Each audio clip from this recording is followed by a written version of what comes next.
tá? A gravação do encontro passado, que eu não chamo de aula, chamo de encontro, né? Ela está disponível lá. Eu só coloquei para gravar na semana passada, quando a gente começou a discutir, porque aquela parte inicial de apresentações ali eu não gravei. Tá? Aí foi produção mesmo, não foi esquecimento. Tá? Então, só que nós discutimos alguma coisa da disciplina ali que está gravado. E hoje, então, está tudo gravado. Depois eu vou tentar colocar lá. Como é muito grande, tem que fazer um drive, bota no drive, né? Então tá por lá, então. Inclusive, eu acho que o chat também, acho que também grava, né? Nesse contexto, então, aí. Tá bem, gente? Bom, eu vou começar falando aqui um pouquinho, só para contextualizar, localizar todo mundo aqui, né? Para depois a gente abrir, então, para um debate, para contribuições aí, que, repito, isso aqui não é um formato de aula, mas é um formato de seminário avançado, ou seja, a gente vai ouvir e falar e ouvir nessa ordem, né? Certo? Qual foi a intenção do texto, primeiro? A minha intenção do texto, né? Nós vamos adiante depois discutir um pouquinho sobre pensamento, né? Em especial o pensamento complexo, né? Que vai levar lá depois adiante a ideia, então, da transdisciplinaridade. Para eu chegar até o pensamento... Deixa eu só pegar minha água aqui. Para eu chegar até o pensamento complexo, quer dizer, enfim, pensamento de qualquer forma, a gente precisa entender a ideia de conhecimento, né? O que é conhecimento e do conhecimento chegar até, então, o pensamento. Né? E aí, quando a gente se preocupa em saber o que é conhecimento, né? Aí a gente se depara com um texto desse.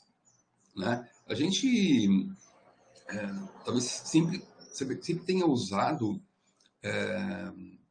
conhecer e saber como sinônimos. Né? Eu vou dizer, sabem quando que eu ouvi pela primeira vez o Veiga Neto, né, que é o autor desse texto aí, e pela primeira vez eu ouvi alguém dizer que saber e conhecer não são sinônimos, são coisas diferentes, foi na abertura de um EDEC. Um EDEC aí, eu acho que foi o EDEC de número 37 ou 38, eu acho, né? EDEC 37 ou 38. Foi Rio Grande ou Canoas? Não, URGS.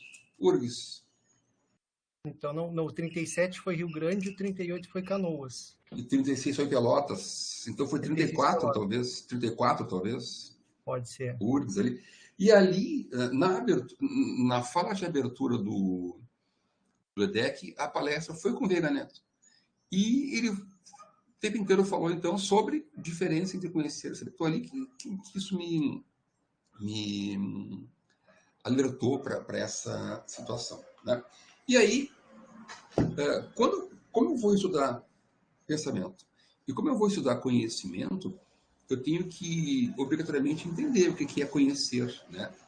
E aí a ideia, então, de entender o que é conhecer e saber. Antes de entrar no texto, e aí eu vi o que vocês acharam dele, o que vocês querem trazer do que está lá, e como é que entenderam essa questão que o Veiga Neto apresenta aí, eu quero trazer uma discussão sobre duas palavras que o texto traz, né? Que o texto tem um bom arrazoado teórico ali. Primeiro, a palavra significado. Significado.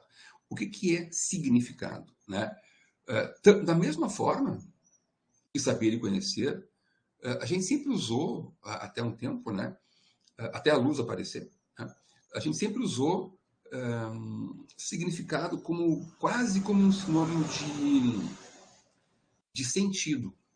Significado e sentido. Né? E significado e sentido não são sinônimos também. Né? Quem faz, por exemplo, a TD dentro da sua análise, da sua tese ou dissertação, devem ter se dado conta que lá a Galeazzi trabalha com unidades de sentido. Né? Mas um passo da análise é atribuir significado. Então, ou seja, não são sinônimos, são coisas diferentes. Né? E aqui no texto que nós estudamos aí, se fala em significado. E qual é uma diferença, né, que é importante? O significado daquilo que eu leio depende de mim. O significado daquilo que eu leio depende das leituras que eu tenho anteriores.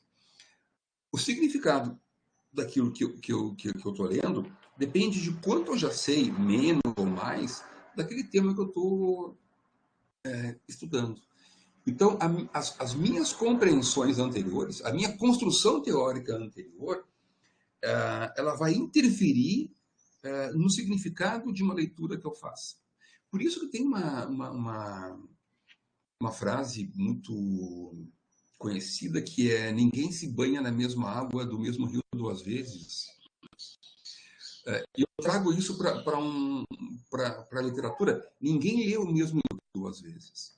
Se eu leio um livro, quando eu for voltar a ler esse livro, tudo que eu li entre a primeira leitura e a segunda vai vir na segunda leitura. Ou seja, tudo que eu já li antes da segunda leitura vai melhorar a minha forma de atribuir significados na segunda leitura. Então, ninguém lê o mesmo livro duas vezes também, né? Como ninguém se banha na mesma água do mesmo rio duas vezes também. Eu acho que essa é a ideia, né? A leitura, ela nunca é igual para todos. A gente lê um texto aqui e cada um de nós certamente compreendeu o texto de uma maneira ou de outra diferente. Então, significado é uma palavra que talvez a gente deva aí depois falar um pouquinho sobre ela ou discutir sobre ela. E mais, né? Quando a gente trabalha com análise de discurso, se alguém aqui vai trabalhar com análise de discurso, que é uma análise mais aprofundada do que a análise de conteúdo, mais aprofundada do que a ATD também, lá é importante se diferenciar significado, significante, sentido, né? Inclusive, sim, teses que trabalham com análise de discurso tem que ter um capítulo inteiro sobre significado, para explicar qual é a sua compreensão disso para quem for ler depois.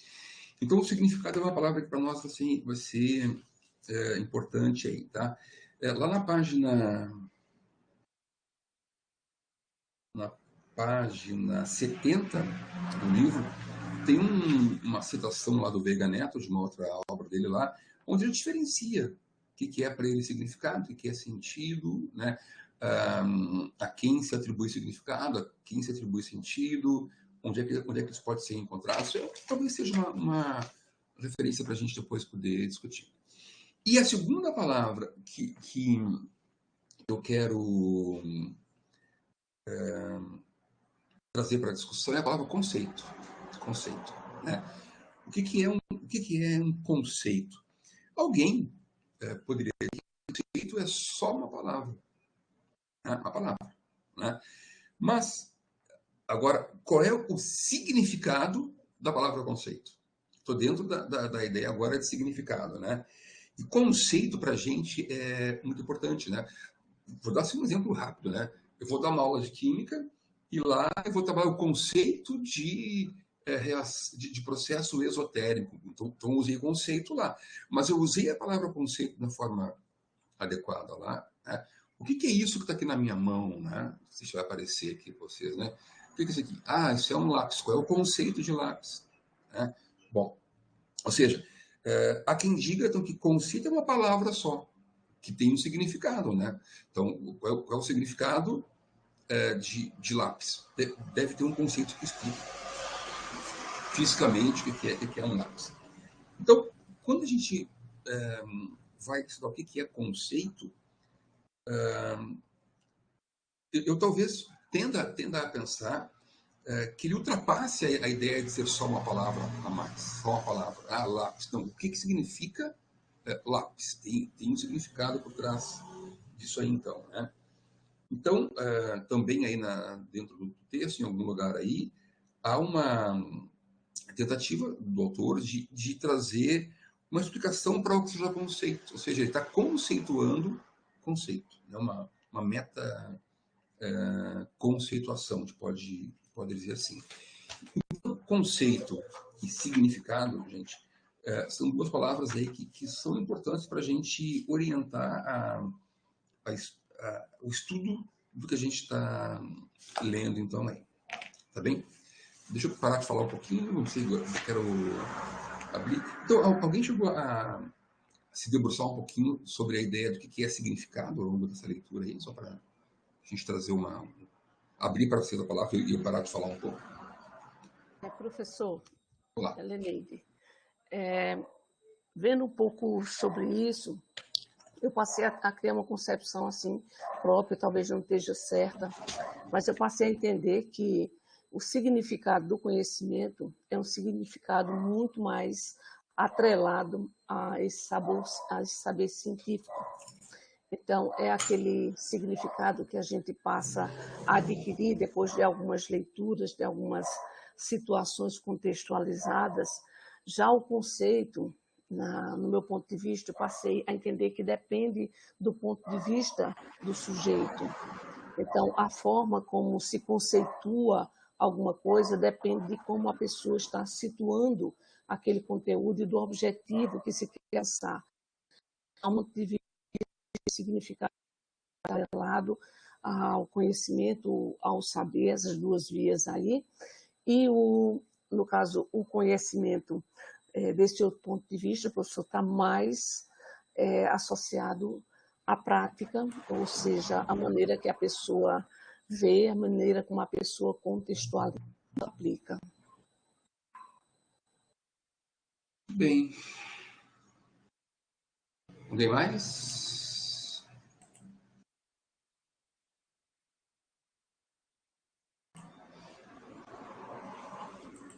E, gente...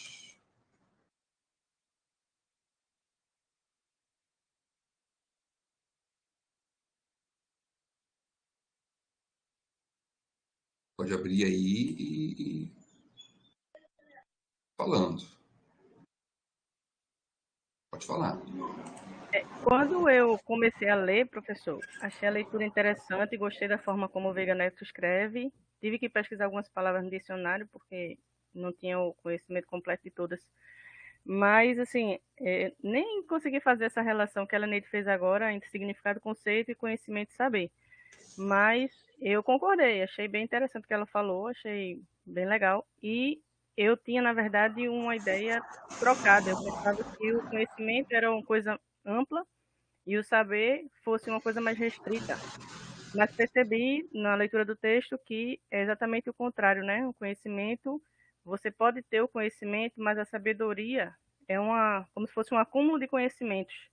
Não necessariamente assim, se dessa forma que eu estou definindo, mas assim, é uma coisa muito mais ampla, onde você tem, a partir de várias vivências, a partir de várias teorias, você consegue fazer aquele apanhado de informações e você, a partir de então, você começa a ter o saber, que é uma coisa maior do que o conhecimento. Não é necessariamente, eu até fiz um apontamento aqui, o conhecer é atribuir sentido, dar peso, valorar. Ele está relacionado a uma forma objetiva, enquanto o saber está ligado à forma do sujeito, né? No caso, você tem um conhecimento e da forma que você vai aplicá-lo é que vai definir a forma que você associou aquilo, que você internalizou aquilo e vai, através de atitudes e comportamentos, demonstrar o que você sabe através daquele conhecimento, a partir daquele conhecimento. Não sei se eu atingi o que o senhor estava imaginando. Uma das conclusões que tem ali na leitura do texto aí, né, lá pelas tantas, é que o saber ele antecede ao conhecimento, né? Primeiro tu sabe alguma coisa para depois tu conhecer aquela coisa, né? Então, por exemplo, um de vocês, a Bartira que falou agora, né? Eu sei quem é a Bartira, mas eu não conheço ela ainda, né? Vou conhecer a Bartira quando eu tiver mais contato com ela e conseguir compreender algumas coisas. Então, o que eu diria para a Bartira? Eu te sei, mas eu não te conheço. Então, essa seria uma forma de entender. Então, saber é o primeiro passo para, então, poder conhecer. primeiro se sabe alguma coisa, para depois conhecer alguma coisa, né? Então é um caminho que isso é possível de entender também. Professor, uma coisa que assim eu também percebi é que, com relação à aplicação das palavras relacionada à questão do significado, embora esse significado seja, né, classificado por muitos autores como livresco, né, o conhecimento seja livresco, mas o uso das palavras dentro dessa perspectiva de conhecimento, ela também não pode ser livre. Então, é preciso se atribuir um sentido, um significado à aplicação dessas palavras. Então, não pode ser utilizado de qualquer forma, é preciso realmente uma contextualização, porque, no geral, a gente entende que o saber, ele parte de muitos princípios, dentro deles a experiência. Já o conhecimento, ele é mais restrito. O conhecimento, ele está mais dentro dessa nossa natureza de obter informações, está dentro da natureza do contexto livresco. Então, muitas vezes, há realmente uma problemática, vamos dizer, na aplicação dessas duas situações. Do ponto de vista de aplicar o conhecimento do ponto de vista do significado, realmente, que ele atribui, e também desse outro ponto de vista, que não pode ser contextualizado, a gente tem que saber de que forma a gente está aplicando, porque há uma nítida diferença clara entre saber e conhecimento, de acordo com esse texto de Veiga Neto. A gente passa realmente a ter uma abertura bem ampla sobre o significado dessas duas palavras. Para complementar um pouquinho, eu fui lendo o texto assim e me provocando algumas questões. Eu concordo com a Heleneide, ela comentava conosco no início da aula que quando ela leu, ela se sentiu mais provocada e teve menos certeza das coisas. Eu me somo a Heleneide nessa manifestação.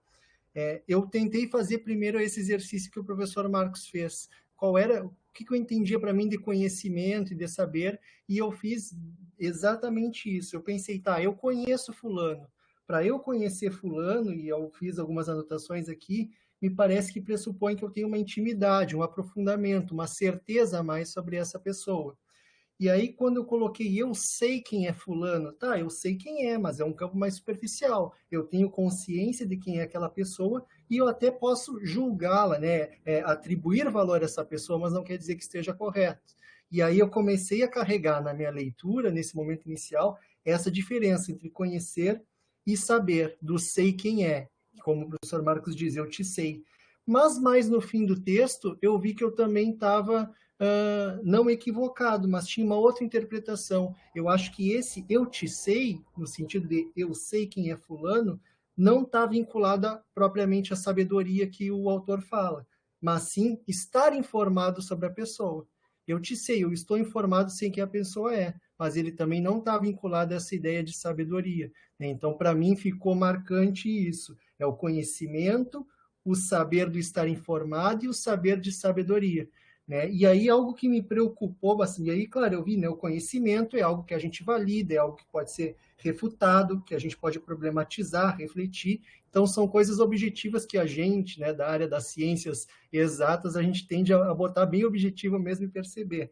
Enquanto a sabedoria tem essa questão da subjetividade, né? Eu até penso, depois desse texto, pensei em sabedoria, como é algo que está estruturado, né? São alguns elementos reunidos, mas que não quer dizer que a gente está adentrando nesse campo do conhecimento que a gente vai discutir. Acho que são coisas que antecedem e que nos permitem atingir esse conhecimento e principalmente discutir ele. E na questão da experiência, quando eu comecei a ler sobre a experiência, e o texto fala ali, né, o saber da experiência, que a experiência é algo que nos toca, que nos mobiliza, que nos transforma, eu também me veio logo na cabeça a questão do notório saber. Né? E aí eu fiquei preocupado em pensar apenas sobre o saber da experiência e não vincular o conhecimento. Porque quando eu penso em notório saber, parece que são coisas que eu vivenciei, são coisas que eu fui me comportando, e como eu fui agindo de acordo com a experiência que eu tive, parece que então o notório saber qualquer um pode ter e a gente faz qualquer coisa. E a gente até esquece, não, para que formamos professores, então, por exemplo? Se qualquer pessoa com notório saber viveu uma experiência, sabe ali minimamente lidar com a pessoa, sabe algumas coisas de determinado assunto, vai dar aula.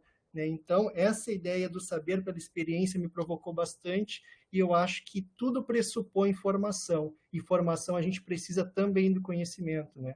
Então, não é negar uma coisa, mas também não é adotar ela como exatamente. E para concluir assim a minha fala, eu retomei o texto lá no início e vi que muito se discute que não é só terminologia, né? Não é só a palavra, e eu concordo com isso. Ele diz que é ser, que é fazer, que é pensar, que é sentir, e eu tive uma professora que me dizia na graduação que tudo é política, nós somos seres políticos e estamos fazendo política sempre. Então, eu concordo que não é só terminologia, depende muito também da nossa intencionalidade e das formas como a gente vai interagindo com as outras pessoas.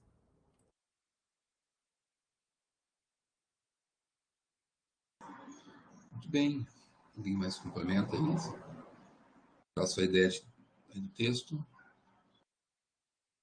gente está começando a discussão, né?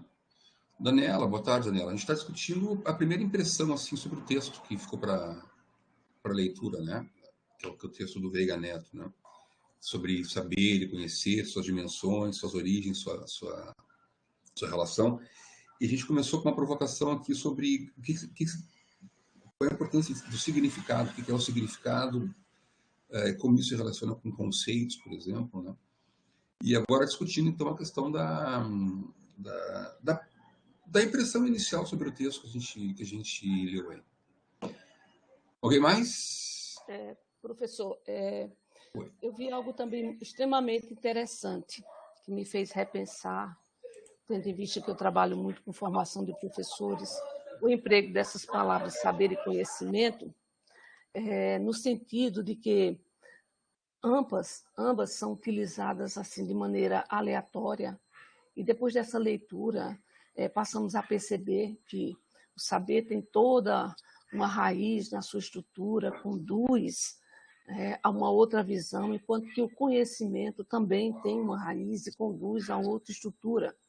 Mas, na prática, o que se percebe é que realmente há um emprego desnorteado dessas duas palavras, ao mesmo tempo como se chama dentro de um projeto sujeito do saber, agora entendemos que não é bem o sujeito do saber, mas o sujeito do conhecimento, sujeito da aprendizagem. Então, essa reflexão que ele traz, mostrando, por exemplo, os alertas em relação ao uso dessas palavras, a questão do significado, como tudo está atrelado, como tudo está unido, realmente traz uma profunda reflexão sobre como nós devemos usar essas palavras. Porque já fiz leituras de muitos textos onde aparecia, por exemplo, principalmente dentro do sistema, dentro do pensamento cartesiano, a fragmentação do saber, ao mesmo tempo a fragmentação do conhecimento. E esse texto ele traz uma certa forma, uma conversa, né, sobre isso, uma questão de discussão, para que a gente pense realmente se ocorre a fragmentação do saber ou a fragmentação do conhecimento, aplicando aqui o pensamento, né, de Descartes. Então, hoje eu passo a perceber, depois desse texto, né, abriu assim uma luz para mim, de que, na realidade, a gente não tem muito o fragmento do saber, que ele é muito bem mais amplo do que o conhecimento.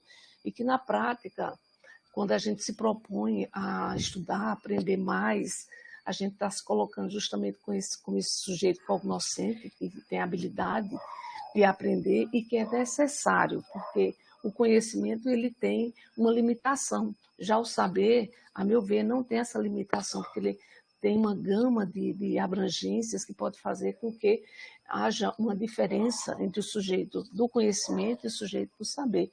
Então, me questiono hoje se o pensamento de Descartes ele chegou mesmo para fragmentar o conhecimento ou chegou para fragmentar o saber. Então, espero ao longo dessa discussão que a gente tenha mais um clareamento sobre essa questão.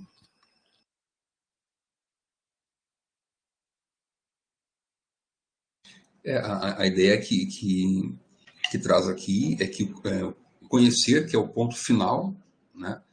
Então, acho que em algum momento ali depois, ao longo do texto ali, se inclui a terceira palavra na discussão, que é informação, né?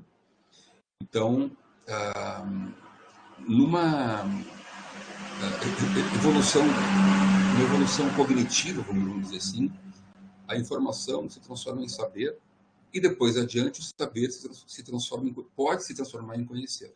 Né? Então, informação, saber, conhecer. Informar-se, saber, conhecer. Né? Nesse organograma assim, de compreensão, vamos dizer assim. Né? E o conhecer, que é então o ponto final desse trajeto aí, ele não está associado a coisas lineares. Né? Ele não está associado a uma ideia que possa ser entendida linearmente, mas, na verdade, em rede. Né? Para eu conhecer um assunto, eu tenho que saber vários assuntos. Então, vários saberes vão compor o conhecimento, vários saberes vão compor aquilo que se conhece adiante, então. Né? Mas, então, isso não pode ser um saber linear, tem que ser o conhecimento se estabelece a partir de uma rede construída, e não só de conhecimentos lineares. Então, portanto, pensar cartesianamente, e o coitado do Descartes nunca disse isso, foi uma interpretação livre que fizeram de uma fala dele lá, né, mas passou como cartesiano. Então, né, o cartesiano talvez não traga um processo de conhecimento tão profundo quanto se poderia desejar. A Daniela quer falar alguma coisa, né, Daniela? Sim, boa tarde ainda. Me escutam? Tudo certo. Tá. Esse texto eu já tinha lido ele antes, mas antes do mestrado, antes de outras coisas. E eu fiquei pensando e aí por isso a provocação, ele é um texto de, acho que 2010, né? De uns anos atrás. E essa reflexão que ele traz, não exatamente essa, mas uma reflexão parecida que ele traz, nós fizemos em Novo Hamburgo, enfim, eu provoquei um pouco em Novo Hamburgo, a partir da BNCC. A gente sabe que a BNCC tem um movimento político por trás que é muito contestado e contestável, enfim. Mas um ponto que eu gostava muito de trabalhar, na época eu estava na formação de professores, e a gente, nessa coisa, né, acho que até o professor Marcos, naquele nosso curso, a gente conversou um pouco sobre o quanto que para a educação básica e as redes de ensino é normativo, ponto. A gente tinha que lidar com esse documento, né, muitos colegas aqui da educação básica também. E nessa tentativa de fazer interpretações a partir, porque é um documento meio esquizofrênico e não fala das suas origens conceituais, enfim, a gente tentou puxar para a história da rede, né? E a discussão que eu quero trazer é a questão, porque o texto fala do currículo, né? É a relação do saber conhecer pensando, né, no estudo de currículo. E o quanto que a gente, na nossa tradição pedagógica, normatizou a ideia do conteúdo. O professor falou assim da linearidade, né? Eu fico pensando nessa ideia da linearidade do próprio currículo, porque para a gente poder pensar e assumir a ideia do conteúdo, a gente precisa assumir um currículo linear, um currículo que vem de uma pedagogia de alguém que entende que aquela coisa da denúncia freiriana, né, a educação bancária, que o professor tem esse poder de depositar a informação ou o conhecimento, aí a gente tem variações, no aluno, né, que vai ser contraposto, né, pela pedagogia crítica, não só por Freire, enfim. E aí a minha provocação é a seguinte: quantos de nós na educação básica e talvez até no ensino superior mantenha esse discurso do conteúdo disso, conteúdo daquilo, enquanto que uma das coisas que eu falava assim, tá, vamos fazer uma leitura crítica da BNCC, mas essa transposição da nomenclatura, ela me parece pertinente, porque a gente ainda busca, né, me corrijam assim se vocês veem diferente, a gente ainda busca aquela lista de conteúdos mínimos quando a gente vai trabalhar o currículo. Só que o currículo é mais do que isso, né? E aí eu fecho pensando, eu pensei muito quando eu olhei esse texto de novo, numa ideia lá do Antônio Zabala, que ele diz que mesmo quando a gente não tem clareza de qual é a concepção que a gente tem de fundo, a gente está defendendo alguma concepção.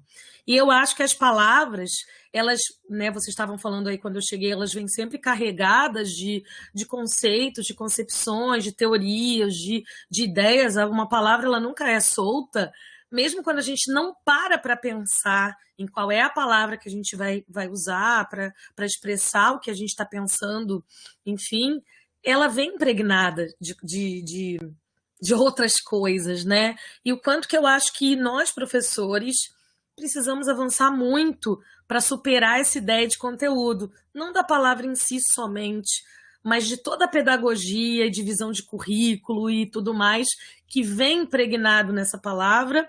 E aí, como é que a gente inova, como é que a gente busca outras possibilidades, a tal da metodologia ativa, se a gente nem tem muito tempo, né, gente? Vamos falar a verdade, para poder pensar nessas sutilezas que a linguagem nos proporciona, né? Então, era um pouco mais essa provocação que eu me senti provocada quando eu olhei esse texto.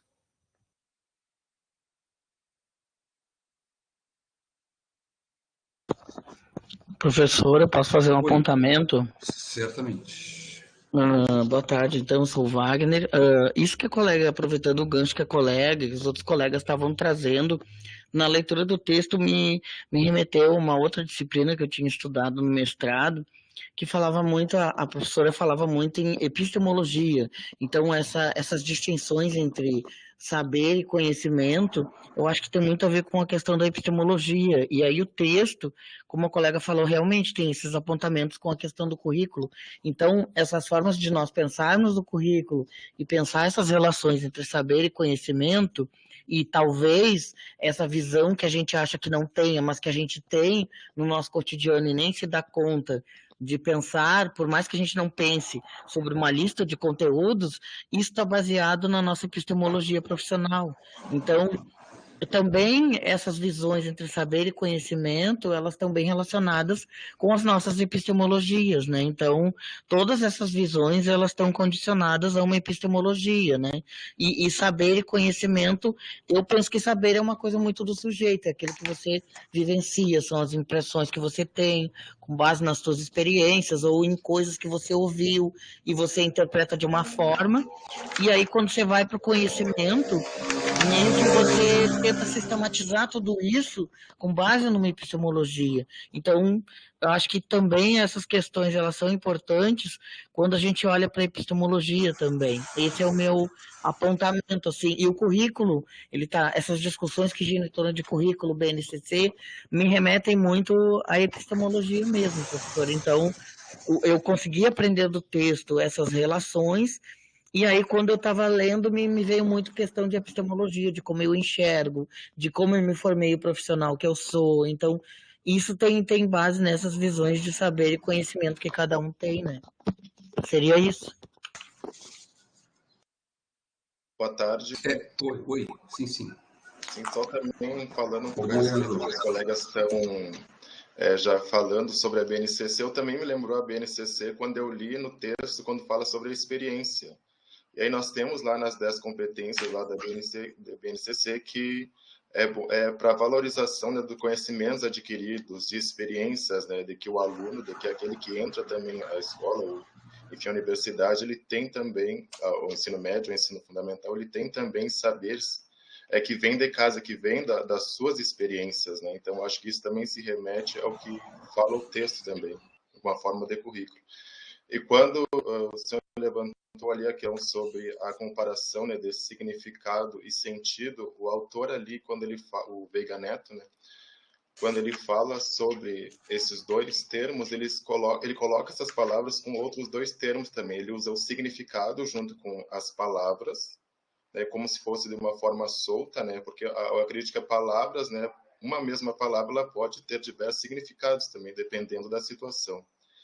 E quando ele fala, no caso desse sentido, ele propõe também utilizar junto com enunciados, proposições, que é o que monta as frases, a comunicação em si, né, entre as pessoas, para dar um sentido a tudo aquilo que é falado. Só dois comentários só, eu concordo também com o que está falando, mas dois comentários só. Primeiro, a gente está fazendo uma discussão entre dois verbos, né, que são saber e conhecer, né, e não sobre dois substantivos, né, que são sabedoria e conhecimento. Tá? Então, eu estou comparando saber não com conhecimento. mas com conhecer.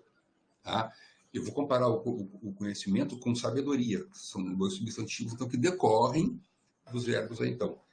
O texto é de 2010, como falou, acho que foi a Daniela ali, a BNCC começou a ser pensada em 2012, quando saíram as diretrizes nacionais lá, né? E depois, 2015, daí para frente, né? Certamente, os autores da BNCC, na forma como está, né? Como se apresentou para a gente aí, jamais leram qualquer texto parecido com esse aí, ou qualquer texto desse eixo epistemológico, como nós falamos. Então, eles leram textos de outra grandeza, de outro eixo epistemológico, que não é o que a gente está acostumado, né? Duvido que muda alguma coisa aí a respeito disso. Certo? Muito bem. Bem, palavra aberta.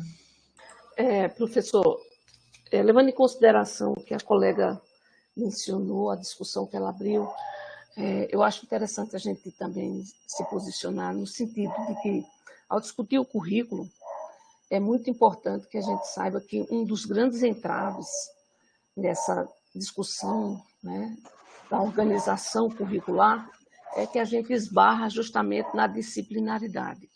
Então, quando abordamos outras formas para poder melhorar essa abordagem curricular, nós encontramos muitas vezes justamente um empecilho grande, e esse empecilho tem a ver realmente com o uso dessas palavras. Então, o saber e o conhecer. Né? Então, quando a gente utiliza, de acordo com o autor Veiga, a gente utiliza essas palavras em várias situações, elas vão diferir de acordo com o uso que a gente vai fazer, e também ele chama um trabalho de Sísifo, ou seja, é um trabalho metódico, um trabalho muito extenso. Então, não é diferente encontrarmos proposições para a organização do currículo, trazendo essas expressões que chamam a atenção para mudanças de saber, mudanças do conhecimento, e é justamente esse esclarecimento aqui que nos deixa mais a par, mais de forma, esclarece melhor que essas palavras elas têm, não podem ser usadas de forma livre, e que existe realmente um contexto para que ambas sejam usadas. Não querem dizer a mesma coisa. Então, nessa questão do currículo, essa discussão perpetua justamente por um desses motivos. Uma das confusões é o saber e o conhecimento, e a outra justamente é as propostas que devem vir para substituir esse ensino disciplinado. Por isso, disciplinarizado. Por isso que lá no início eu chamei a atenção para a questão da perspectiva linear, né? A gente não pode fugir dessa perspectiva linear, visto que a disciplinaridade está aí embutida nesse currículo, fortemente arraigada. Então, todas essas discussões que nós temos, elas visam melhorar e trazer uma abertura, uma forma de pensar melhor sobre essa organização curricular, que foi um dos questionamentos, mas nós vamos, sem dúvida, encontrar entraves, e são entraves até mesmo nessas duas palavras.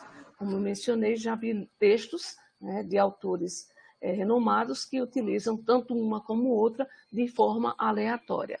Então, para nós que somos, né, estamos estudando, estamos aqui para aprender, realmente é um primeiro desafio entendermos quando nós vamos utilizar essas palavras, e em termos do currículo, como nós podemos ajudar com o emprego dessas palavras a possibilitar um currículo mais desengessado, um currículo que apresente outras possibilidades. A questão do currículo está muito vinculada a conteúdo, e conteúdo, na realidade, ele é uma partezinha só do que se chama de currículo. O currículo tem uma dimensão muito maior, né? Veja que a BNCC, por exemplo, quando ela pensa em currículo, ela trabalha basicamente com dois artifícios, né? Que são informação, muita informação, e conteúdo, né? Ou seja, a articulação curricular ela não está presente, embora o documento se chame Base Comum Curricular. Bom, enfim. Mas eu tô de acordo com o que tu falas aí. A gente não tem a obrigação, vamos dizer assim, de saber essas diferenças de de significado, né? Por exemplo, entre saber e conhecer, entre significado e sentido, por exemplo, né? Acho que não também, né? Mas a partir do momento que a gente os conheça, né? Aí nós temos que ser divulgadores disso, para que outras pessoas possam também ter essa forma de compreender, né? Avançada, né? Superando o que se sabia até uma hora atrás, né? Então, a gente não tem obrigação de fato, a gente escreve, de fato, isso de maneira inadequada, ou adequada para o que nós sabemos, né? Adequada para o nosso conhecimento, né? Mas a partir do instante que a gente sabe um outro significado, a gente precisa começar a usar corretamente, primeiro, né? Em segundo lugar, divulgar para que mais pessoas, né, também façam uso disso. Então, vejo que nesse momento aqui, trazendo para a nossa discussão essa questão, né, que a Neide levanta, uma pessoa só sabia dessa diferença aqui nesse grupo. Agora tem mais 18 que sabem também, né?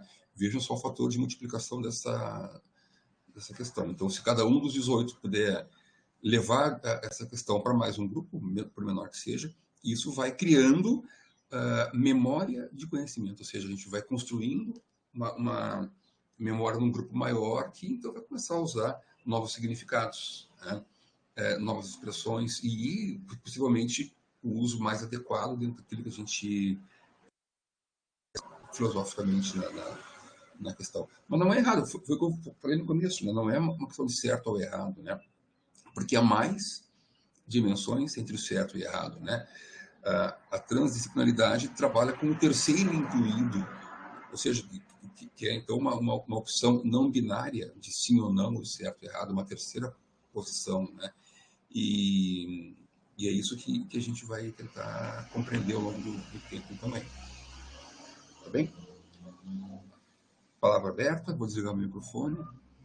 Eu fico só me perguntando, né, Uhum. como a gente vem sendo condicionado e por vezes não é nem uma questão condicionado intencionalmente, mas eu acho e percebo a importância desses passos, nós, enquanto aqui grupo, levando para outras pessoas, mas também a importância da universidade e no caso, na formação de professores, dessas discussões. Porque o que acontece? O professor Marcos acaba de nos colocar, né, essa visão da BNCC como, de um lado, conceito, junto com a questão da informação. E o próprio texto nos traz esse alerta, né, sobre o excesso de informação, que o excesso de informação nos cega, e o excesso de informação não nos permite outras experiências. Então, vejam que a gente vem dessa formação, e a gente não pode dizer que está errado. Eu estive no EDEC, a Josiane estava na minha sala, agora eu vi a Josiane ali, reconheci, né? E foi uma coisa que eu comentei. A gente não pode dizer que essa ideia linear, conteudista, né, ela está errada 100%, porque todos nós viemos dela,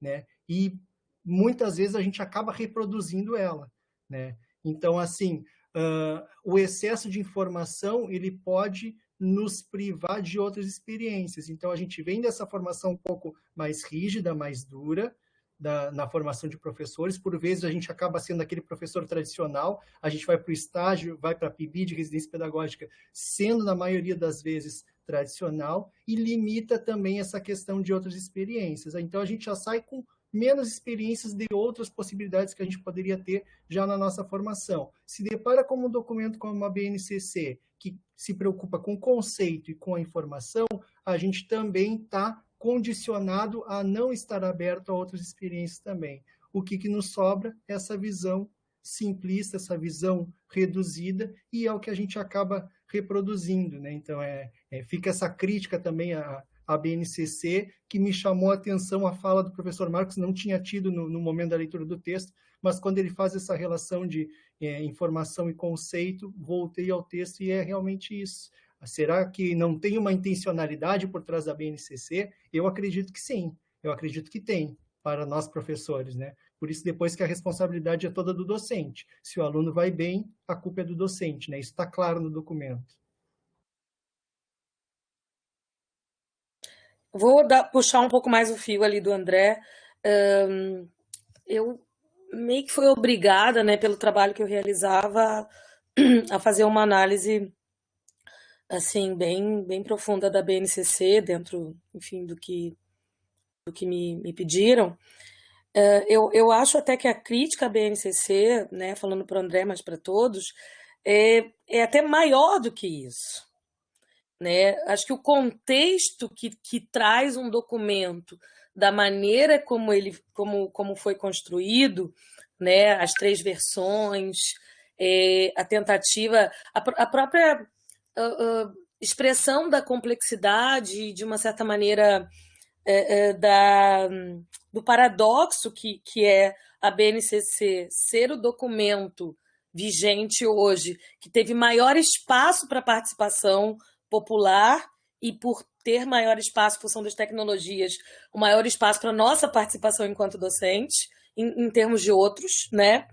E, ao mesmo tempo, a negação dessa participação quando a gente sai da segunda versão, que, de alguma maneira, até por pressão da universidade, teve mudanças interessantes e mais significativas, e essas mudanças simplesmente são excluídas, e aí tu vem com uma terceira versão. Além de, quando fala ali, deve ter uma intenção por trás, para mim, né, olhando a história da construção do documento, tirar a participação popular e a participação da própria academia, né, e colocar os interesses mercadológicos das grandes corporações de educação acima dessas outras participações, é uma mensagem muito clara do que tem por trás ali. Agora, mais que isso, quando a gente olha o documento, né, a visão que enfim, a provocação que eu faço e a visão que eu tenho defendido é essa coisa de que, vou falar de ensino fundamental, que é onde eu estou e onde eu me debrucei. De um lado, a gente tem conceitos soltos, né? Você tem ali interdisciplinaridade, você fala ali da integralidade do sujeito, você fala ali, tem um monte de conceito solto que intencionalmente não tem uma referência bibliográfica. As únicas referências que estão claras na BNCC são dos outros documentos, sobretudo das diretrizes curriculares nacionais, né? Se você for pegar lá os os pareceres, né, das DCNs, tem ali diretrizes, né, referências de autores, enfim, que da onde está se baseando para dizer aquilo, para defender aquilo. A BNCC não tem, né? E aí como é que você referenda cientificamente uma coisa que não tem referência? É uma coisa absurda, né? Mas enfim. E você tem, então, esse textinho de introdução que tem algumas coisas assim meio clichê, mas estão ali. E eu defendo que a gente deve usar isso e já que não tem referência, eu boto a minha referência, né? Enfim, a gente subverter por dentro, é o que eu tenho feito por fazer parte da educação básica. Mas você tem do outro lado, que eu acho que é muito do que o professor Marcos traz, e a colega que eu agora esqueci o nome, aquela estrutura ultralinear de currículo, pensando nas áreas do conhecimento, nos componentes curriculares, que vai contrariar a primeira parte do próprio documento. Então, e aí jogam isso para nós, professores, e é tipo, se vira, e total, o que o André falou, no fim das contas, as redes estão jogando no colo do professor, como sempre. Posso só fazer um comentáriozinho, só que tem a ver com o que a Daniela estava falando? Também sobre a BNCC. Eu fiz, há alguns meses atrás, uma leitura com foco na educação ambiental no documento e tal. E fiz algumas leituras de artigos, né? Justamente sobre a transformação, com foco era a educação ambiental e as diferentes versões que teve do documento, né? Ela falou da primeira versão que foi criticada, daí fizeram uma segunda versão que tinha um texto um pouquinho melhor, e ali a educação ambiental estava mais presente nesse segundo texto, e depois ela praticamente sumiu da última versão. E quando é citada, nem é citada como educação ambiental, se esvazia a parte crítica da educação ambiental, se coloca o desenvolvimento sustentável no lugar. E só tem uma, tu falou das referências, né? Eu fui procurar ali as referências da BNCC quanto à educação ambiental e tem uma vez que o Plano Nacional de Educação Ambiental, que é de 99, se não me engano, ele é citado na introdução, e só. Ele é colocado ali, e aliás, ele é citado na lista de referências, nem é no texto. Tipo, chega a ser absurdo, assim. Esqueceram de revisar as referências. Acho que sim, eu acho que não passaria pelo teu crivo de revisor da BNT, senhor. Ia ficar pelo caminho. Da Daniela, nota de rodapé, eu não sei se é esse o caso ou não, mas ela pode ser referenciada na própria nota, não precisa ir lá para as referências finais, lá, se for o caso. Aí. Muito bem. Professor, só mais uma consideração do que eu tinha dito sobre a questão linear do currículo. Vendo o texto, na parte da etimologia, a gente encontra justamente uma fundamentação para isso pelas próprias raízes das palavras. Então, quando vê a raiz lá da palavra conhecimento, que é a raiz indo-europeia, chama atenção justamente para a questão fragmentária. Então, eu faço a leitura, embora não sei se é amadora, de que é muito mais fácil fragmentar o conhecimento. Porque daí nós temos, por exemplo, a disciplinaridade aí, dentro do currículo, e muito mais difícil de fazer o processo inverso. Já esse é o objetivo, né, aqui dessa disciplina, né, é tentar provocar essa questão, né, e virar a vela contra o vento, porque ir a favor do vento é muito fácil, a gente quer... Exatamente. Eu quero remar então, rio acima, não rio abaixo, né? Então, pensar realmente o currículo é um pensar muito mais profundo, porque ao ver justamente essas raízes etimológicas, a gente tem mais um suporte para entender que o conhecimento sempre foi muito mais fácil de ser fragmentado. É por isso que nós chegamos aonde nós chegamos, né? Capra já chama muito bem a atenção para isso, essa questão da disciplinaridade ter sido tão fácil, né, de ocorrer, baseado naquela ideia de Descartes. Já a raiz, né, etimológica da palavra sabedoria, ela já faz alusão ao contrário. É algo interminável, é algo mais amplo. Então, eu acredito, basicamente, que o saber é algo que está dentro da pessoa, é algo que não, de certa forma, assim, vamos dizer, não está tão associada a tudo que a pessoa absorve, seja pela experiência, por tudo, mas é um saber intrínseco, a pessoa nunca perde esse saber, e ele é bem diferente desse conhecimento disciplinar, que muitas vezes acontece na prática, por exemplo, com o professor. O professor ministra uma certa disciplina, que a gente sabe que existe isso dentro da educação. O professor é levado a ministrar uma disciplina que às vezes não é nem a área dele, e aí ele tem que estudar aquela disciplina e ele passa o ano ministrando aquela disciplina. Se ele passar mais 2 anos para frente, ele já esqueceu a disciplina, se der novamente a disciplina para ele, ele tem que rever isso aí, porque na realidade ele alega que o que ele sabe mesmo, ou seja, o saber mesmo dele está atrelado àquela disciplina que é responsável pela graduação dele. Então, podemos ver muito isso na prática em relação à visão do professor. Então, eu acredito que essa questão etimológica também traz um suporte muito interessante para que a gente possa entender, porque o conhecimento é tão mais fácil de ser fragmentado do que o saber.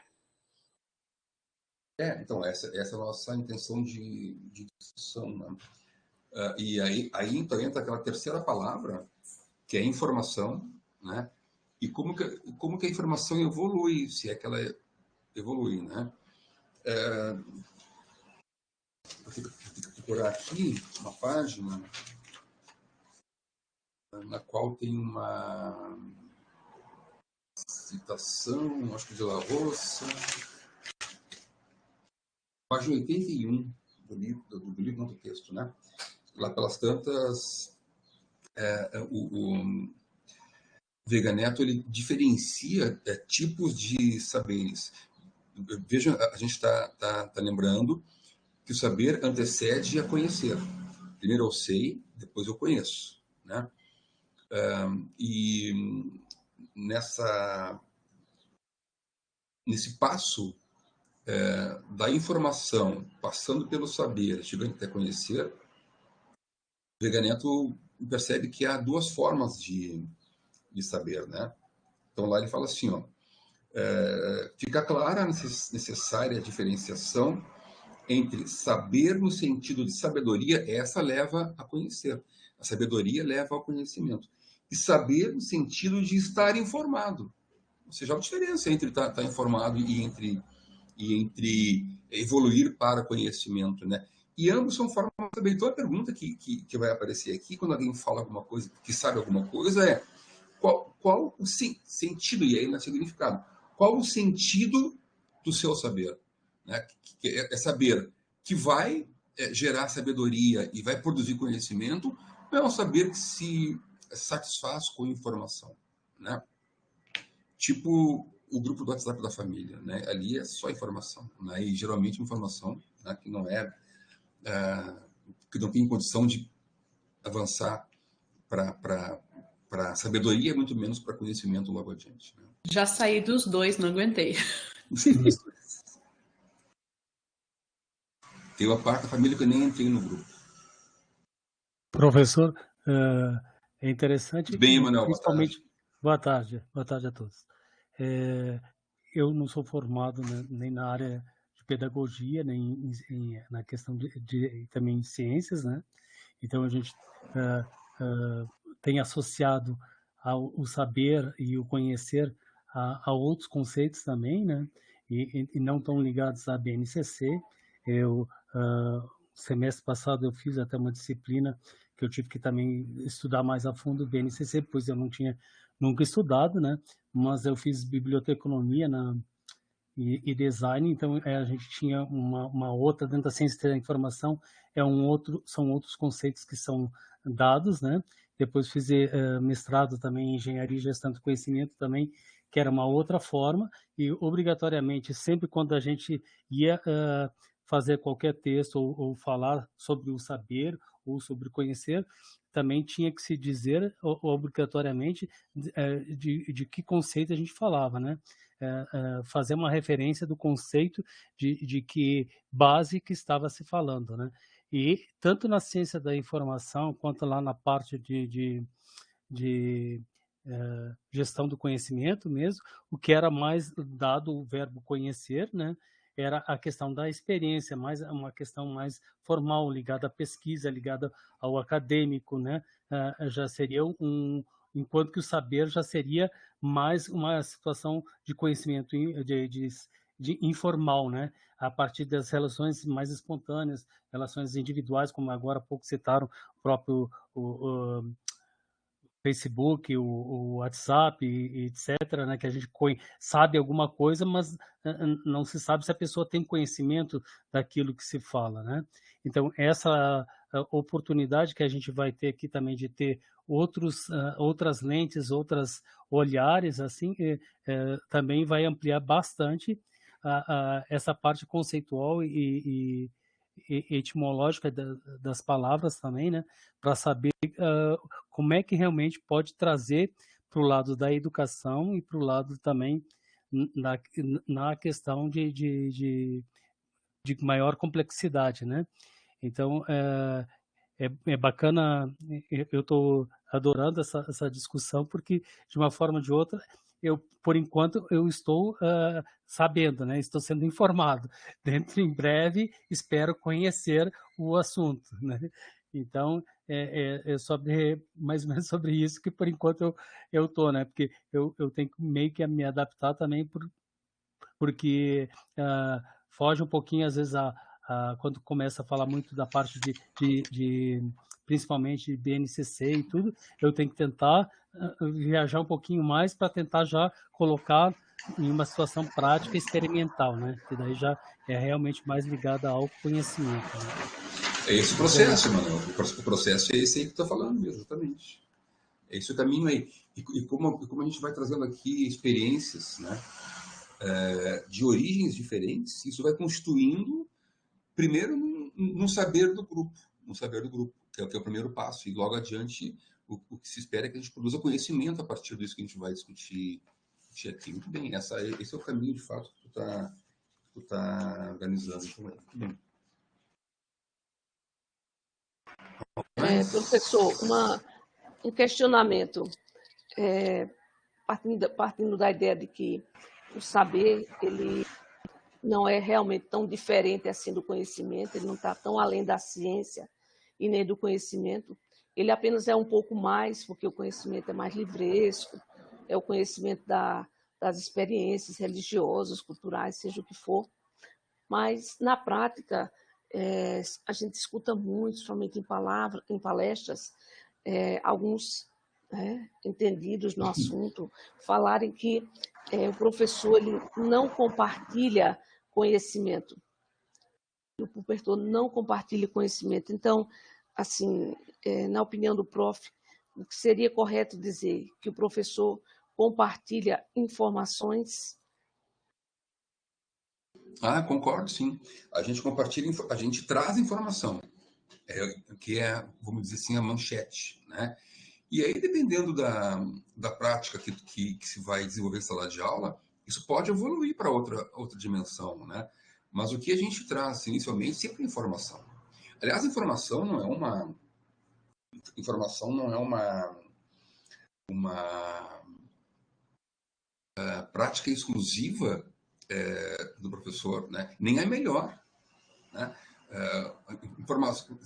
Eu vou trabalhar com um conteúdo hoje na aula, os alunos conseguem informação mais atualizada daquelas que eu tenho e trazem mais rapidamente. Então, a informação não é nem prática só de professor e nem é melhor. Certamente, os alunos conseguem informação melhores que as nossas, né? Mais rapidamente. Agora, a evolução da informação, sim, é que a gente vai ter que gerenciar, né? E hoje nós podemos interferir, né? Primeiro, nessa escala, passando para saber se alguma coisa, né? Para depois conhecer em profundidade em algum outro momento, então, né? Mas sim, nós trabalhamos inicialmente com informações, né? E dependendo do grau de profundidade que nós trabalhamos, a gente não sai disso, a gente fica nisso. Professor, eu mencionei isso porque quando a gente escuta, por exemplo, de professores, quando a gente está trabalhando com essa formação de professores, somos todos nós aprendizes, então é comum que algum de nós faça, né, alusão a essa terminologia dessa maneira.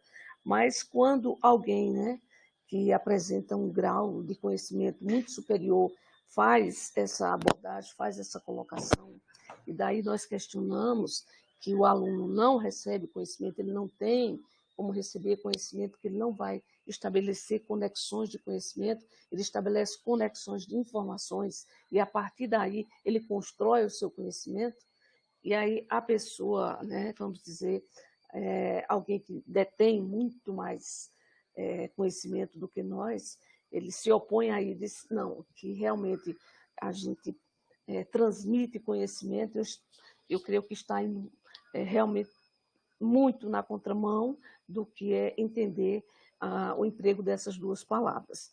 Então, já sabendo disso, né, que o conhecimento não pode ser repassado de uma pessoa para outra, o que se passa informações, eu acho que isso requer realmente de algumas autoridades aí dentro da área que repensem as suas colocações nesse sentido, de transmissão de conhecimento.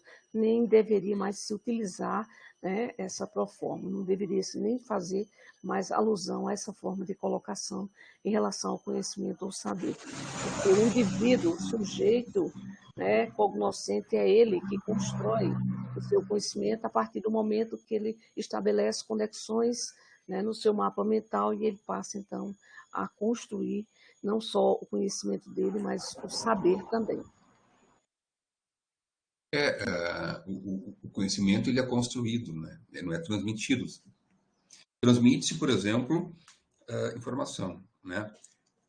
Adquire-se por proximidade a sabedoria. Né? Agora, constrói-se o conhecimento, não individualmente, talvez, né? Claro que usando a bagagem de conhecimento anterior que cada um tem, mas a construção do conhecimento e a aprendizagem, alguém aqui falou em aprendizagem antes, aqui, não lembro quem foi, na minha visão de compreensão disso, ela é coletiva, né? É mais vantajoso para o sujeito uma construção coletiva de conhecimento, ou seja, num grupo de discussão, do que um embate individual contra algum conteúdo, né? Mas, professor, eu fiquei pensando aqui em duas coisas. A primeira é aquela ideia do... Me fugiu o nome da pessoa. Daquela tríade que fala da transposição didática. Esqueci o nome do autor. Aquela ideia da transposição didática que a gente pega o conhecimento científico e transpõe em formato de conhecimento escolar. Um pouco numa explicação, isso é tradicional, sobretudo no ensino de ciências, um pouco nessa ideia de que a gente ensina, que aí tem uma outra palavra, né, que é o ensinar. Se a gente não transfere, ensina, como é que é isso? A gente ensina um pouco do resultado do que os cientistas construíram, né, cientificamente tal, na escola, tradicionalmente, historicamente. E aí vem essa ideia, como é que a gente faz isso? A gente transpõe didaticamente, que muitos autores entendem como uma simplificação do conhecimento científico. Então, tem esse lado, isso, chavelar. A questão que eu fico pensando aqui, essa tua fala, ela está muito inscrita em um contexto teórico específico.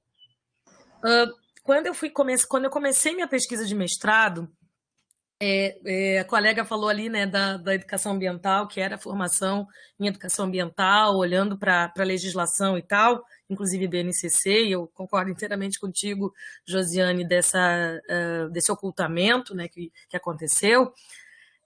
A ideia foi colocar para os professores, eu sigo uma linha dialógica, freiriana, pedagogia da pergunta, aquela coisa toda, também escrita num campo conceitual específico.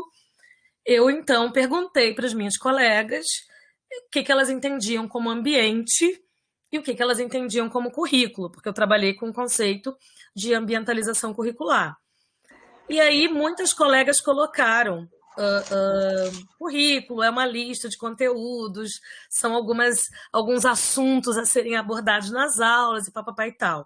E eu usei o texto do Tomás Tadeu Silva, né, também da URGS, para trabalhar um pouco os conceitos de currículo, que eu acho que é um pouco isso. A gente está falando de diferentes escolas, diferentes correntes de pensamento, e que às vezes, né, porque não somos os professores intelectuais que deveríamos, ou enfim, poderíamos ser.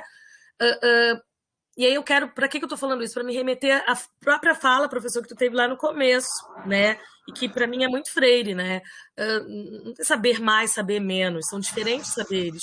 Como que eu vou dizer para minha colega que teve essa formação e que tem está neste momento cognitivo de compreensão do currículo como a lista de conteúdos, que ela simplesmente está errada e ela tem que assumir outro conceito? Então, eu usei a estratégia de, usando Silva, né, o Tomás Tadeu Silva, dizer assim, olha, a gente tem aqui, né, eu peguei, sabe aquele documento de identidade, é um livro bem palatável, é um livro que o pessoal conhece, estuda e tal, e aí eu peguei um capítulozinho para trabalhar com um grupo, daí eu não disse tá certo ou tá errado. Vamos ler o que um autor que fala sobre isso fala sobre isso. E aí, o que essas colegas me devolveram? Porque a minha estratégia era essa. Conceituem do jeito que vocês acham agora, né? Conhecimentos prévios, aquela coisa toda. Usamos um texto que tem ali um conjunto de conceitos, de ideias, enfim. E aí, depois, e aí? O que mudou? Né? E aí, qual foi a conclusão? Né? Que era isso que eu queria colocar aqui. Se eu for olhar pela perspectiva, né, pegando o Tadeu Silva, de um currículo tradicional, bom, o conceito é correto, não é? Porque para a pedagogia tradicional, alguém falou ali de epistemologia, enfim, nessa corrente paradigmática, a epistemologia nos direciona para essa visão de mundo, e essa visão de educação, e essa visão de currículo. Então, é aquela ideia do conhecimento relacional. Se eu estou defendendo esta pedagogia, bom, então eu estou coerente com ela ao dizer que o currículo é uma lista de conteúdo. Mas o que eu vejo acontecer no geral? E esse texto me suscita muito isso. Muitas vezes, a gente, até pelas leituras que a gente faz, eu enfim, particularmente vejo isso entre os professores, a gente constrói um discurso e defende uma conceituação, né? Acho que a André falava isso lá no começo, e que quando a gente chega na materialidade da sala de aula, a gente não consegue sustentar, não consegue ser coerente. E aí eu trago um conceito da educação ambiental, Josi, do Mauro Guimarães, que ele fala que é uma armadilha paradigmática. A gente consegue construir um discurso e um conceito e verbalizar uma ideia, mas a gente não consegue encontrar condições materiais para aquilo se transformar numa praxis, né? Eu acho que tem alguns pontos de complexidade no meio dessa discussão, que obviamente a gente está só começando aqui, mas que seria fundamental, como alguém falou, ultrapassar os muros da universidade. Que bom que nós temos aqui estudantes universitários, muitos professores e tal, fazendo essa discussão, mas é uma discussão que deveria minimamente começar a chegar, enfim, resbalar no que a gente vive, não só nos gestores, quem formula a política pública, mas quem vive a política pública, que eu acho que é quem está na sala de aula. E cada vez eu vejo isso mais distante. Não sei se vocês concordam. Claro que concordo, mas eu queria só fazer 2 comentários. O primeiro comentário, quando a gente está na graduação, talvez, lá se origine esse problema. Né? Na licenciatura, talvez, né? Lá se forme o cerne da questão. Porque a gente acha lá que só dar atenção às disciplinas da área técnica, da área da ciência que estou estudando, a química, por exemplo, é suficiente. Isso vai me tornar um bom professor. Né? Aprender as coisas da química, no nosso caso, isso vai ser suficiente para manter minha carreira, né? Ou para me colocar em destaque aos meus colegas e aos demais professores. Então, a gente tem essa impressão, eu tinha essa impressão lá, que bastava saber química, que eu ia me dar bem na carreira. E essa percepção da importância das disciplinas pedagógicas, ela só vai acontecer com muito sofrimento ao longo da carreira. Né? Quando eu vou começar a entender... E olha, o que eu quero dizer com pedagógicas, né? Eu quero dizer que eu defendo uma carga horária de 50% de disciplinas da formação técnica e 50% da pedagógica. Né? Eu acho que todo mundo precisaria ter, durante a sua graduação, disciplinas de pedagogia, de psicologia, de psicanálise, de filosofia, de sociologia, de artes, né? Tudo isso envolvendo a formação pedagógica do professor. Né?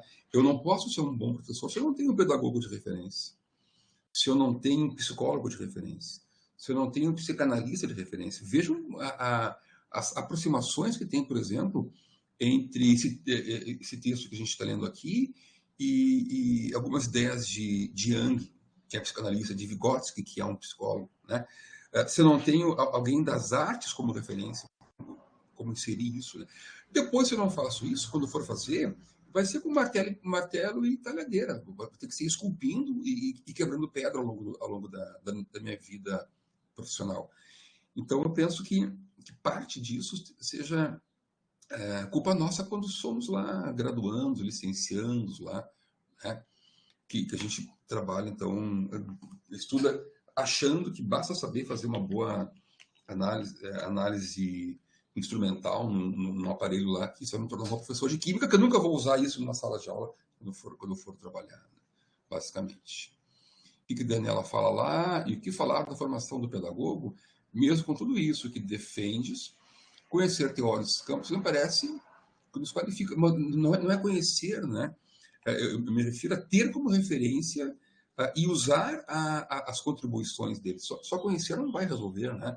Mas tomar para si as contribuições que esses autores que a gente vai eleger nos orientam, nos dizem, né? Só conhecer, ok, né? Mas fazer uso e incorporar as contribuições, isso vai te tornar um professor melhor, podendo vamos dizer, ter alguma autonomia, talvez essa seja a palavra, né? Do senso comum. né, e me afastar do senso comum do que é ser professor, que é, na verdade, hoje, em uma boa quantidade aí, um retransmissor de informação. Olha que eu nem falei, um retransmissor de conhecimento. Né? Então, não só conhecer, mas incorporar a si as contribuições desses que a gente vai elegendo. Alguém me chamou e eu acabei... Não, foi eu, Emanuel. Não, professor, até queria fazer uma determinada analogia com, por exemplo, o ser bibliotecário, né?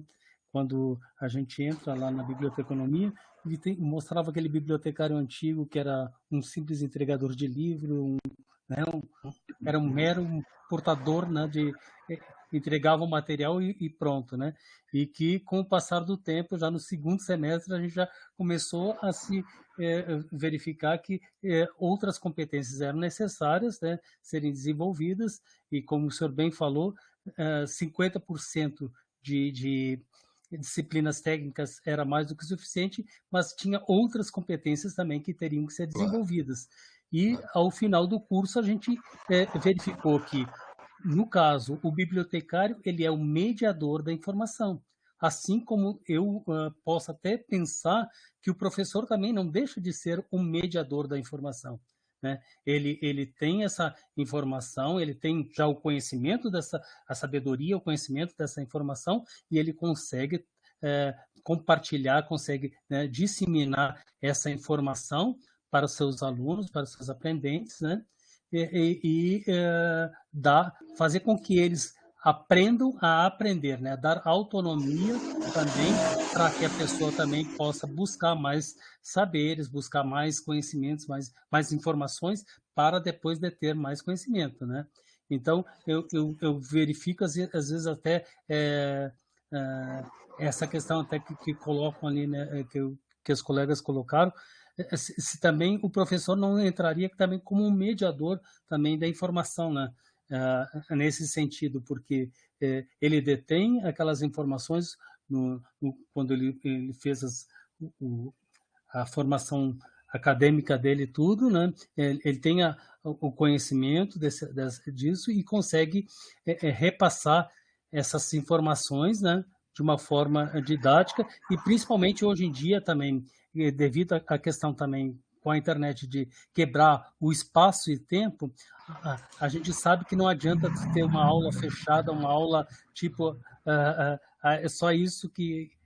Porque sempre o aluno vai trazer alguma coisa nova, uma coisa diferente. Às vezes ele também pesquisa na internet, ele está a par, às vezes, daquilo, de outras situações, de outras coisas. Então, é necessário realmente essa interdisciplinaridade, a multidisciplinaridade, trazer outros saberes e outros conhecimentos também para dentro de uma determinada disciplina que esteja se falando, né? Aí está a importância da formação permanente do professor, né? Quer dizer, sai da licenciatura e não pode encerrar ali essa formação e participar, por exemplo, de eventos, participar de cursos como esses que a gente participa aqui, tutorado e mestrado. Ali aumenta a densidade pedagógica das suas informações, que depois podem vir a produzir algum conhecimento, né? É muito maior do que lá na graduação. Eu vejo, por exemplo, que aí na URGS, o mestrado em ensino de física, tem metade da carga horária em física. Não é ensino de física. Bom, enfim. Gente, eu quero levantar a mão.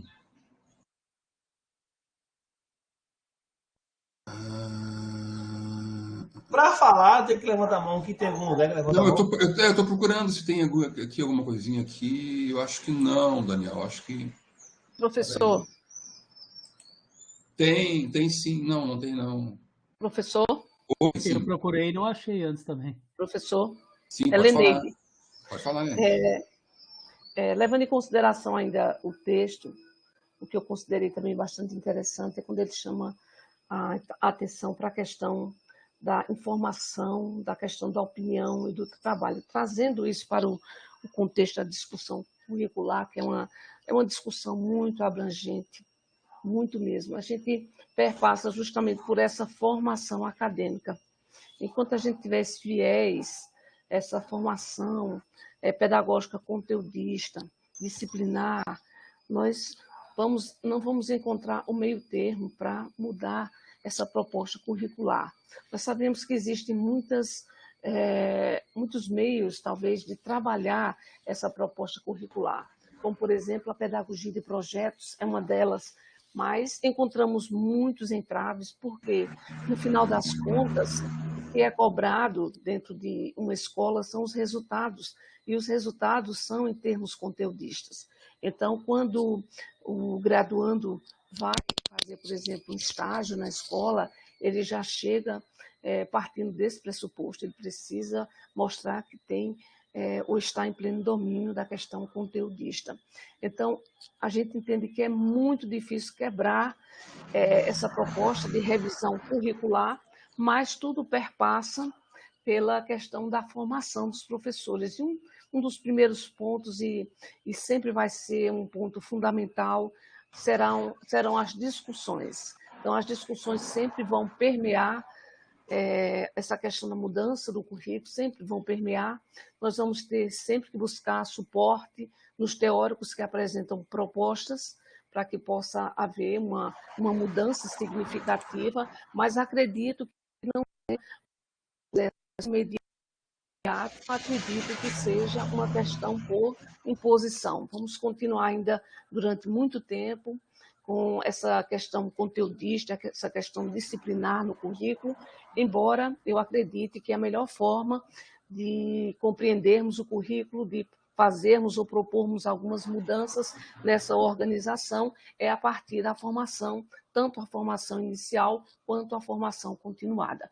Eu acho que a escola ela recebe no final já essa questão pronta, então cabe muito pouco a ela, a não ser as discussões, mas as universidades elas teriam muito mais condições de trabalhar já os graduandos nessa visão mais sistêmica das coisas, e daí já apresentar propostas para que eles trouxessem e implementassem na escola, porque os professores que já estão em linha, já estão trabalhando, muitos deles já nem sequer acreditam mais que é possível uma mudança curricular. Então, nós apostamos justamente nessas mentes que vêm com inovações, esses teóricos que trazem inovações, para que nós possamos, pelo menos, tentar quebrar um pouco dessa questão mecanicista do currículo escolar. Muito bem, gente. Eu quero ver se alguém mais quer falar alguma coisa, senão eu vou tentar encaminhar o final da discussão. A gente está já com mais 1h30 de debate aí. Tem a possibilidade ali de levantar a mão, tá, Daniel? Tu clica no teu nome ali, ó, no símbolozinho à esquerda, na lista ali, e a primeira opção que vai aparecer lá em cima é definir status. Aí tu clica no definir status, vai aparecer ali sinaizinhos, e entre eles levantar a mão, tá? Então pode falar aí. Levantei a mão. Boa noite a todos e todas. Boa noite.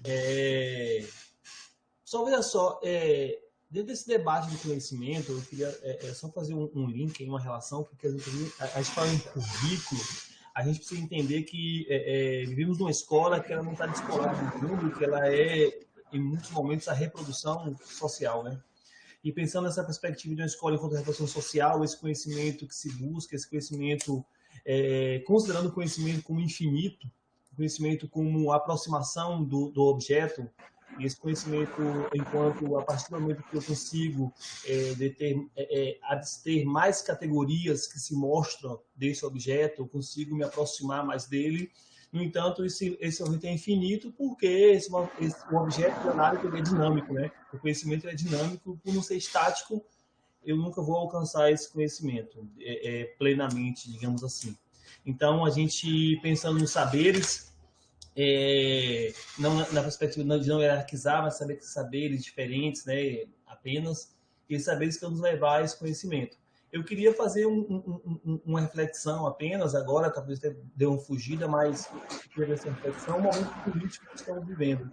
Nós vivemos um momento no país no qual impera, eu não vou nem falar de fake news é canalice e é a política porca bolsonarista que foi colocado. Eu quero falar do momento do WhatsApp, do momento da notícia rápida, do momento que a informação em si, ela basta para a sociedade. E esse aluno chega na nossa sala de aula e se depara com o currículo de buscar esse conhecimento, de buscar a inter-relação dos saberes, de buscar o aprofundamento e tudo mais. Então, a gente tem essa dificuldade sempre. Então, a gente precisa entender que essa educação que está tendo das pessoas, ela precisa também mudar essa sociedade que está colocada nesse universo tão simplório, né? tão raso. Então, a gente começa a entender, pensando agora um pouco em Freud, na psicologia das massas, como que a perspectiva da agitação, os aforismos, as lacrações têm sido a ordem do dia. A gente vive numa sociedade de lacração, não é isso? Então, o que dá mais likes, o que dá mais dislikes, o que dá mais views são as lacrações. Então, você não vai ter views e likes nos conhecimentos de verdade. Então, essa é a sociedade que vivemos. Então, é importante a gente entender a sociedade que a gente vive para a gente poder ter um momento histórico e entender que a ideologia de um momento é a ideologia da classe dominante. E a classe dominante, nesse momento, ela usa subterfúgios de aforismo, subterfúgio de uma alienação a partir do discurso raso. E não do conhecimento, mas ao contrário, do esvaziamento da palavra. Eu tenho observado no neoliberalismo um movimento de não necessariamente uma nova carga semântica nas palavras, mas sim um esvaziamento semântico da palavra. Então, a gente tem esvaziamento de palavras diversas aí, e isso tem sido algo preocupante para a gente refletir. Então, eu chamo a todos só um pouco a reflexão sobre o momento político que estamos vivendo, e nós todos, enquanto seres políticos, podemos pensar, refletir e atuar nessa sociedade. Grato. Isso, a gente usa hoje palavras sem ter ideia do seu significado, né? E sem ter nem ideia do que pode significar chamar alguém de uma palavra que a gente está chamando então. Gente, alguém mais? Algum comentário mais? Ô, professor, só uma desculpa rapidamente. Só para ter uma ideia, eu essa semana, eu me preocupo muito com a carga semântica das palavras e esse conhecimento. Eu estive na sala de aula e perguntei aos meus alunos, vocês já chamaram alguém de idiota? A palavra idiota, né? Ah, sim. Você sabe o que significa a palavra idiota? Eles não sabem o que significa idiota, entendeu? Então, chega alguém de idiota e não sabe o que significa a palavra idiota, por exemplo. Só como exemplo. Então, como tem essa... Chega a ser leviano, chega a ser fulgral, pueril, os termos utilizados. Então, quando a gente ouve falar, por exemplo, comunista, falar que Lula é comunista. O que Lula tem de comunista? Absolutamente nada, nenhum elemento comunista. Então, o esvaziamento da palavra comunista foi feita e deturpando completamente o sentido dela, né? Nada mais ao centro que um bom governo do PT, não? Bom, esse é o assunto para outra discussão aí. Deixa eu só carregar aqui meu computador, que está acabando a bateria dele. Gente, algum comentário mais? Acho que a Elzira levantou a mão. Opa, desculpa, não vi. Onde é que está? Elzira. Isso, Elzira.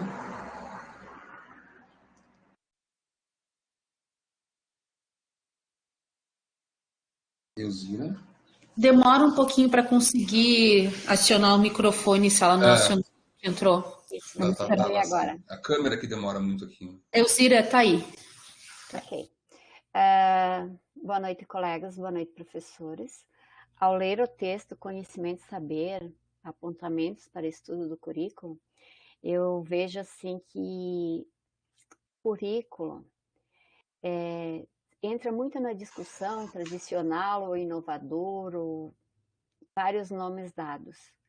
Mas, às vezes, o tradicional ele é mais eficiente do que o inovador.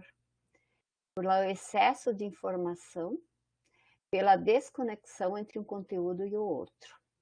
Então, eu vejo o conhecimento como algo que pode ser partindo do aluno, cultural, familiar, que ele traz já de casa para a escola, e o saber como uma transformação, aprimoramento desse conhecimento dentro das normas conhecidas e reconhecidas pela ciência.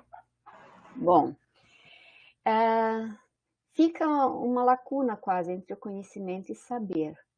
Mas se fala-se muito na contribuição dos currículos, mas também se peca muitas vezes, como o professor Marcos colocou, na formação profissional. Então, como que seria conciliar o conhecimento e o saber dentro das normas cultas que temos, quando se abre espaço para a contratação do profissional do notório saber? Então, como se diz, conhecimento e saber recebe destaque, estuda-se muito na academia voltada para a licenciatura, mas que no mesmo tempo a aplicação dela fica à mercê do notório saber. Então, como que a gente formularia esse conhecimento que o notório saber pudesse chegar e dar conta disso? Sobre o notório saber, não é notório conhecer, né? Então ele está um passo anterior ainda ao conhecimento, né? O notório saber, o saber, e em algum momento aqui o Veiga Neto traz essa informação, né? Que saber tem uma dimensão interna ao sujeito apenas, e não externa. Ele sabe só o que está dentro de si, né? Ele conhece o que está além dele. Então, o notório saber ele é restrito a uma prática, a uma experiência que levou aquele sujeito a ter aquelas informações que depois se transformaram em saber. Não chegou a conhecer. Ou seja, o conhecimento, de fato, ele vai ter uma outra dimensão, adiante, superior, né? Que não é o que é construído por quem traz o que nós chamaríamos de racionalidade técnica, a ideia só de saber para fazer alguma coisa, saber unicamente para efetuar uma ação. É o que o notório saber geralmente vai permitir aos sujeitos que são vítimas dele numa sala de aula. Deixa a minha opinião. Eu vejo assim uma lacuna muito grande nisso, né? Sim. Uma vez que colocam para a gente, por exemplo, um novo ensino médio, mas não te dão a estrutura para que esse novo aconteça. E aí fica, digamos assim, um meio termo, nem velho nem novo. E a transformação e o aprimoramento do conhecimento fica de uma certa forma bem vago, né? Até porque a enxurrada de informação é grande, mas o aproveitamento e a eficácia dessa informação deixa muito a desejar, né? Então, na formulação do currículo, eu vejo assim que há situações que propõem o uso de tecnologias e que você chega na prática, eles proíbem você usar. Então, é muito contraditório entre você fazer a ponte entre esse conhecimento que tu traz de bagagem científica, testados e bem pensados, e aí você se depara muitas vezes com barreiras de saber assim pouco aceito, né? Mas era essa a contribuição. É isso. Esse é um caminho, sim. Esse é um caminho. O André e a gente também levantou a mão agora. A pergunta que fica é assim, como que a gente poderia, o saber e o conhecimento tão fundamental, elaborar um currículo que atenda as duas vertentes, né? O currículo ele é uma dimensão muito maior, né? Ele não pode ser atrelado só a conteúdo, né? Ele tem que estar ligado fundamentalmente ao contexto de vida do estudante, ou seja, o que o estudante tem na cabeça dele, você também tem que estar dentro do currículo. Então, eu estou trabalhando com a ideia de que o estudante também contribui na elaboração do currículo. Eu posso só organizar algumas situações, Mas o currículo, ele se forma a partir da hora que o estudante sai da casa dele, tudo isso é currículo, até a hora que ele volta para a casa dele, incluindo o tempo que ele passa na escola. Então é uma dimensão mais ampla, mais larga de trazer as ideias aqui, né? Então, o currículo não é só apresentar conteúdos e escolher um livro didático, né? Ele é trazer para dentro da sala de aula a vivência pessoal, a experiência de cada estudante. E olha só, tem uma turma com 30, então são 30 experiências. Isso tudo tem que estar dentro desse panorama de construção curricular. Vamos, então, ouvir o André e a Heleneide, e aí encaminhamos o final de hoje, gente. Isso, prometo ser bem breve, assim, e aí eu fiquei me perguntando, né, eu trabalho também essa concepção de currículo na minha dissertação, né, que o currículo não é algo neutro, o currículo ele também faz parte da política e o currículo ele é construído por essa relação histórica, essa relação cultural, então me soma a fala do professor Marcos, que ele é construído também pelo estudante. E, ao mesmo tempo, eu fico perguntando, né, a BNCC ela não é currículo, mas ela quer ditar para a gente o currículo que a gente tem que seguir, né? Então, feita essa crítica, eu fico me perguntando que escola é essa que nós estamos?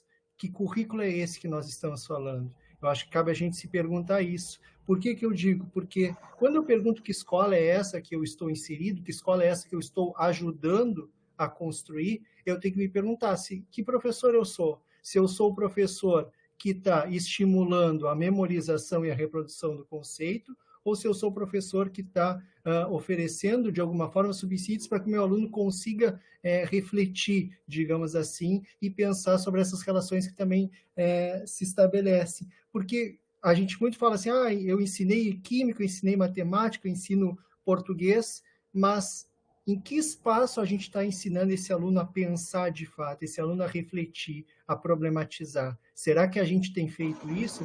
E eu penso que a gente não tem dado conta de fazer isso no espaço da formação inicial. Se a gente não consegue trabalhar isso, né, na formação inicial, que são as pessoas que vão estar daqui a pouco dentro da sala de aula, a gente não consegue fazer isso na escola também, né? E foi um dos questionamentos que surgiu no EDEC, desse final de semana agora, né? Onde é que o aluno aprende a pensar? Ou será que o aluno aprende só a reproduzir o conhecimento? E aí eu fiquei me perguntando, onde é que nós, professores, quem é que nos ensina também a fazer isso? A nossa formação inicial não está dando conta de nos ajudar a fazer isso. Então, por isso, né, que eu reforço a importância da formação inicial ser esse espaço de discussão. É isso, a única solução, por enquanto, para nós é ter uma participação em formação permanente, ou seja, estarmos sempre participando de atividades e buscando leituras novas que nos recomendam para poder ampliar o nosso leque de compreensões aí sobre isso aí. Muito bem. Heleneide? Professor, uma última colocação. Sim. Com relação às últimas questões, e uma delas me chamou a atenção, a primeira, quando ela diz no finalzinho, se a ênfase com relação ao currículo poderia ser deslocada dos conhecimentos para os saberes. Então, considerando as excelentes contribuições da nossa colega Daniela e todos os outros demais, quando trouxeram aqui essa discussão, né, para a pauta, nós ficamos a pensar justamente que o primeiro ponto perpassa pela compreensão do uso desses dois vocábulos que hoje já nos permitiu uma amplitude melhor em relação a isso, mas, ao mesmo tempo, saber que o currículo não é que ele seja difícil de ser modificado, mas é que é um currículo que está arraigado durante muito tempo em uma perspectiva que nos foge ao controle, precisaria, de certa forma, de interferências, e essas interferências aí partem até mesmo das políticas públicas, e a partir do ponto que não se considera o trabalho do professor em sala de aula, esse currículo vai sempre continuar dessa maneira, engessado, fragmentado, e nós vamos ter sempre essa postura disciplinar conteudista. Então, uma vez que a experiência e a informação que os professores eles têm e contribuem a partir disso para a formação do aluno, do nosso educando, enquanto essa perspectiva não for levada em consideração, nós vamos ter muito pouco poder de modificar esse currículo.